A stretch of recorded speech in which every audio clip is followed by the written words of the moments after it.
శిలువ మీద పలికిన 7 మాటలను మనం ధ్యానిస్తాం. మొదటి మాటగా లూకాసు వార్త 23వ అధ్యాయము 34వ వచనం చదివి దేవుని యొక్క వాక్యాన్ని మనం ధ్యానిస్తాం. తండ్రి, వీరేమి చేయుచున్నారో వీరెరుగరు గనుక వీరిని క్షమించుమని చెప్పెను. చూడండి, మొదటి మాటగా క్షమించటము. యేసయ్య నా పాపముల కొరకు ఆయనను సిలువకు అప్పగించినాము. అయినప్పటికీ ఆయనలో ఏ దోషం లేనప్పటికీ నన్ను ప్రేమించినాడయ్యా.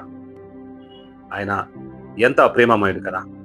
సిలువ రాణి మీద ఆయనను హింసిస్తున్నాను, ఆయనను మనం అందరము సిలువకు అప్పగించుకుని ఉండగా ఆయన నీ కొరకు నా కొరకు మన ప్రతి పాపముల కొరకు ఆయన క్షమాపణ కలిగి లోకంలో వదకు తేబడ్డటువంటి గొర్రెపిల్ల వలె సిద్ధపడి ఉన్నాడు. ప్రియుడా, చూడండి, ఆయన వీపు మీద 39 కొరడా దెబ్బలు కొట్టడము, ఆయన శరీరాన్ని గాయపరచడము, ముఖం మీద ఉమ్ము వేయడాలు కదా, పెడుగుద్దులు గుద్దడాలు, తల మీద ముళ్ళ క్రీటము పెట్టి ఆయనను హింసించి ఉన్నాం కదా.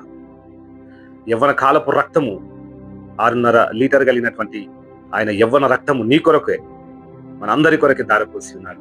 చూడండి, మనము బైబిల్లో చూడగలము హేబేలు ఏ విధంగా అయితే హేబేలు యొక్క రక్తము వారి సహోదరుడి పైన ఏ విధంగా పగ పెంచుకొని ఉన్నది కదా, తండ్రికి మొరపెట్టుకొచ్చినది కదా. చూడండి, హతసాక్షుల యొక్క రక్తం కూడా శత్రువుల కొరకు ప్రతిదండన కొరుతున్నది కదా. జకరియా యొక్క రక్తము ఏ విధంగా మొరపెట్టుకుంటున్నది కదా.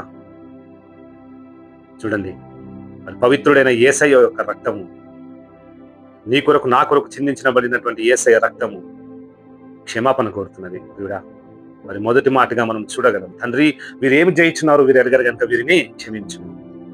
మన అపరాధములను మీరు క్షమించిన ఎడల, మనం మనుషుల అపరాధములను మనం క్షమించిన ఎడల పరలోకమందు ఉన్నటువంటి తండ్రి మీ అపరాధములను క్షమిస్తాడు కదా. ప్రియుడా, మరి నువ్వు ఈ లోకంలో జీవిస్తున్నప్పుడు, నువ్వు ఈ లోకంలో ఉంటున్నప్పుడు నీ తోటి వారు కానీ నీ సహోదరులు కానీ వారి అందరి యొక్క పాపములను క్షమించాలని యేసయ్య వాక్యం నీతో మాట్లాడుతున్నాడు. ప్రియుడా, చూడండి, తన సహోదరుల ఎడల దయ చూపించిన వారి ఎడల దయ చూపిస్తానంటున్నాడు కదా యేసయ్య.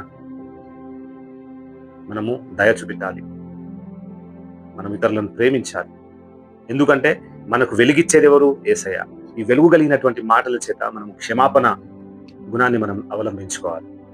మనం ఈ లోకంలో ఉంటుండగా చాలా కాలం మనం ఇప్పట్లో చూసినట్లయితే మరి గ్రామ్ స్టెయిన్ గారిని వారి పిల్లలను తిమోతి గారిని ఫిలిప్ని మరి ఏ విధంగా అయితే సజీవంగా వారిని చంపి ఉన్నారో, మరి వారి భార్య అయినటువంటి వారి చిన్న పిల్లల తల్లి అయినటువంటి యేసయ్య బిడ్డ మరి గ్రామ్ స్టెయిన్ గారి మిస్సెస్ ఏమని అన్నారంటే క్షమించి ఉన్నారు కదా. పరలోకం ముందు ఉన్నటువంటి తండ్రి మా పాపములు క్షమించినారు కాబట్టి నేను వారిని క్షమిస్తున్నాను. అదేవిధంగా ప్రవీణ్ పగడాల మిస్సెస్ గారు కూడా అదే మాట అన్నది. Jesus Christ teaches us to be in peace and harmony. We have to show through our lives also. We are not here to take revenge. We are here to preach, teach His kingdom. నేను వారిని క్షమించి ఉన్నానని.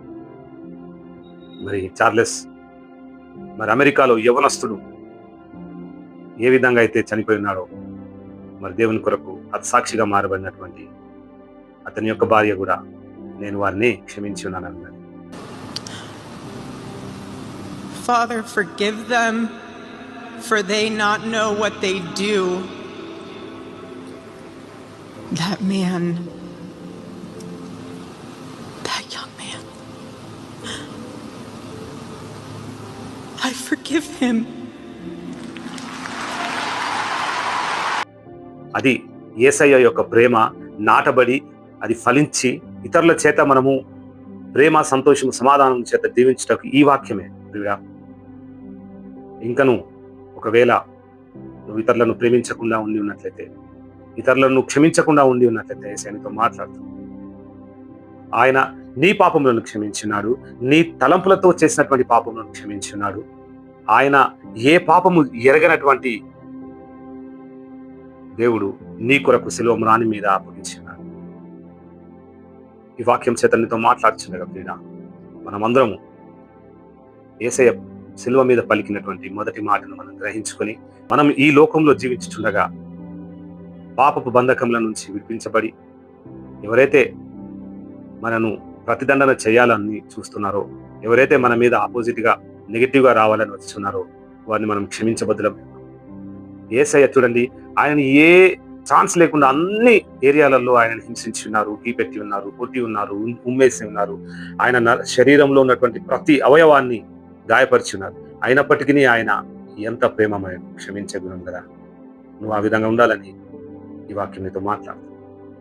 ఈ వాక్యము ఇంకను ప్రతి హృదయంలో వెలిగించబడి మరి వారందరూ క్షమాపణ కలిగి ఉండే కృప దేవుడు మనందరికీ దయచేయండి.